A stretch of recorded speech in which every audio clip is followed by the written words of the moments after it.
अगर उस ऑथर की आप बुक देखेंगे और अगर आप देखेंगे जब वो उसमें लिखता है, वो अपनी बात को खुद ही कॉन्ट्रडिक्ट करता है। वो अगर आप आगे देखेंगे, वो लिखता है कि 7 महीने गवर्नमेंट ऑफ इंडिया गॉज कर रही थी फारूक अब्दुल्ला साहब का सेंस क्या होगा जब वो जेल में हिरासत में थे, जब वो गुपकार पे बंद थे। और 7 महीने के बाद फारूक अब्दुल्ला साहब ने पीएजीडी को आगे चलाया। अगर वो बात होती तो क्या पीएजीडी वो ऐसे करते? तो फिर पीएजीडी बनती नहीं। और पीएजीडी को किसने तोड़ा? हमने नहीं तोड़ा, उन लोगों ने तोड़ा जो हमारे पीएजीडी से बाहर थे। तो ये मुझे लगता है एक फिगमेंट ऑफ इमेजिनेशन। और जो ये ऑथर है, अगर आप उनकी बात पे भरोसा करते हैं तो आप देखिए पीडीपी के जो पेट्रन है उसके बारे में जो अल्फाज उसने इस्तेमाल किए, शायद बहुत शाइस्ता अल्फाज है।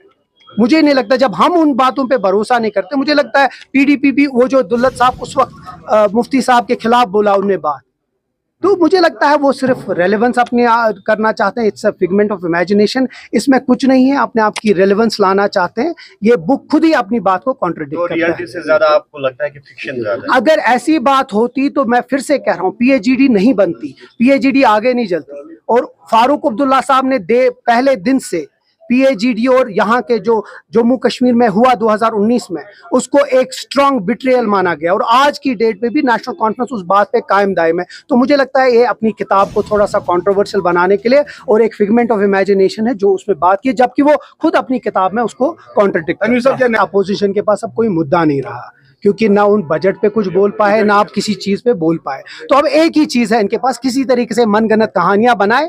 नेशनल कॉन्फ्रेंस मजबूत है। आगा रूहुल्लाह साहब इस तंजीम के बहुत सीनियर लीडर हैं, पीएसी मेंबर हैं, और इसमें इससे ज्यादा बाकी लोगों को कुछ। लेकिन जिस तरह से आगा साहब की जो स्टेटमेंट्स बाहर आ रही है, चाहे वो घर की बात, वो घर लगता है कि वो सेटिस्फाई नहीं वो है। घर की बात है, घर में रहेगी, हम वो बात भी ठीक कर देंगे, उसमें आप ज्यादा मत मानिए। इस वक्त इश्यूज जो मेन है उस पर हम फोकस करें। मुझे लगता है बहुत बड़े बड़े इश्यूज है, वक्त अमेंडमेंट बिल है, रिजर्वेशन का इशू है, बाकी इश्यूज है, उस पर हम बात करें, वो ज्यादा। साहब का कहना है कि उमरुल्लाह साहब माफी मांगे जो वक्त बिल पे उन्होंने जो सरकार पक्ष लिया है। तो वो अगर 2014 के बाद जिस तरह बीजेपी के गोद में बैठे, मैं बहुत इज्जत करता हूं सजाद लोन साहब की, 500 वोटों से जीते हैं।